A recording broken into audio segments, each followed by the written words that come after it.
welcome to Mama Leia TV, and today in this video I just want to share where did I bought my Filipino foods here in Sendai. So I went to Mega Donkey today. Today. So ayan, so actually marami, I think mga ikatatlong Mega Donkey na tong pinuntahan ko na finally merong Filipino food. So yung dalawang Don Quijote na napuntahan ko, meron silang Filipino food but wala sila yung hinahanap ko na mamaya papakita ko sa inyo. So, yung last time na pumunta ko ng Don Quijote, ang meron lang sila is yung yung daing na bangus, bihon, tapos ano pa ba yun? Coconut milk. So, yung mga lang, hindi parang wala talaga dun yung hinahanap ko. So, yung hinahanap ko guys ay ito. So, ito lang talaga, siguro mga 3. Basta lahat ng nabili ko is, nagkikrave ako. So, yung number 1 na cravings ko is, ito yun guys. Sardinas. So, sardinas, nagkikrave ako ng sardinas. Pumunta ako ng Mega Donkey na malapit sa Sendai Station. So, doon ko to nabili lahat. So, madami rin silang mga paninda. May mga mani, may mga bihon. Pero ito lang talaga yung yung kailangan ko kasi parang comfort food. Ito yung mga comfort food ko kaya ito lang yung mga binili ko. So, ayan, bumili ako ng sardinas na not spicy. Ayan, 2 ligaw sardines. And bumili din ako ng isang spicy na sardinas. And then, bumili din ako ng 555 tuna afritada. Ay, andito pala. Kasi medyo blurred yun. Ayan. So, tuna afritada. Pag nasa ibang bansa ka, talagang ma-appreciate mo talaga yung mga pagkain na nung bata pa tayo talaga, ay, ganyan na naman yung ulam natin. Pero hindi. Pag OFW kayo or nagtrabaho kayo sa ibang bansa, talaga ma-appreciate nyo itong mga pagkain na to, lalo na itong sardinas. Trust me.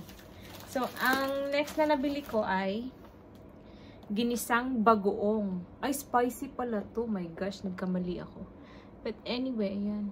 Nakita nyo? Ayan. Bagong Barrio Festa bagoong na spicy. Ayan. Ginisang bagoong pala. Tapos, ayan, ito talaga guys, talagang parang hindi talaga makakompleto yung buhay ko pag wala ito.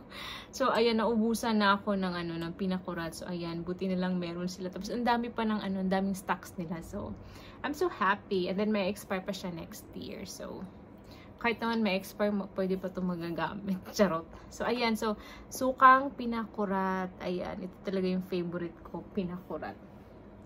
Tapos, ito din guys, nag-iisa na lang to at talaga para sa akin, parang siguro para sa akin talaga to. So, ayan, munggo, ayan, munggo. So, 400 grams na munggo guys, nag-iisa na lang talaga to. So, nung nakita ko to, naku, pinulot ko agad. So, ayan, munggo is life, diba? Tapos, bumili din ako ng pork dinuguan. Ayan. From Goldilocks.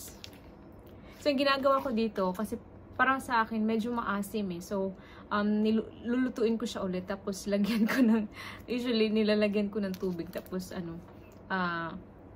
parang hindi siya gaanong maasim. Tapos, inuulam ko siya. Ayan. Pork dinuguan from Goldilocks.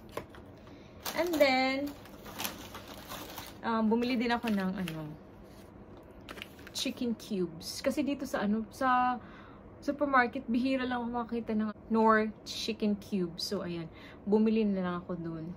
Tapos, bumili din ako ng pork cubes.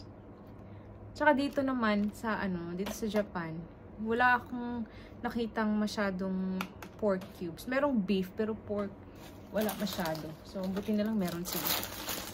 Tapos guys, ayan, pancit canton. So, ayan, bumili din ako ng pancit canton. Wala silang individual pack. So, ito na lang yung binili ko. 3 flavors pala nandun. Itong original, tapos yung calamansi, tapos yung chili mansi. Ito na lang yung original na pinili ko kasi pag gusto ko ng maasim, lagyan ko na lang lemon kasi usually hindi ko medyo type yung yung calamansi. So minsan pag nag-crave ako, lagyan ko na lang ng lemon or chili oil. Ganyan na, para na rin siyang calamansi pero mas bet ko yung original. So ayan, pancit canton. Tapos, so may mga chichirya din sila doon, pero marami silang mga chichirya, pero marami ba? Hindi, konti lang pala. So anyway, so meron silang clover. So bumili din ako ng clover. Kasi diba, parang nostalgic kumain ng mga chichirya na galing sa atin, diba? So, clover na cheese. Actually, mas gusto ko yung barbecue, kaya lang wala silang barbecue. So, cheese na lang, wala akong choice. Basta clover.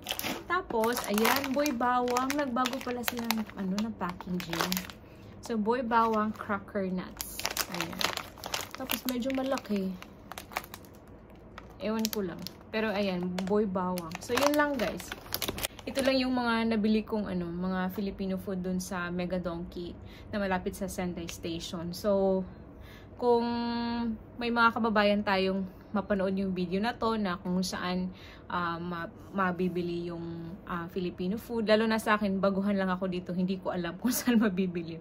Nag-aano lang ako, ano bang tawag doon na nagbabaka sakali na meron silang Filipino food. So, thanks God naman na meron. So, ayan. So, sobrang happy ko na at least alam ko na meron akong pagbibilhan ng mga Filipino food na malapit sa akin dito. So, ayan guys. So, nabili ko tong lahat ng mga Filipino foods ko again sa Mega Donkey na malapit sa Sendai Station. So, ayan lang guys. Yun lang yung masishare ko sa inyo today kung saan ko nabili yung mga Filipino foods dito sa Sendai City, Japan. So, ayun guys, thanks so much for watching. And if you like this video, please give it a thumbs up. And I'll see you guys on my next video. Bye! Thanks for watching.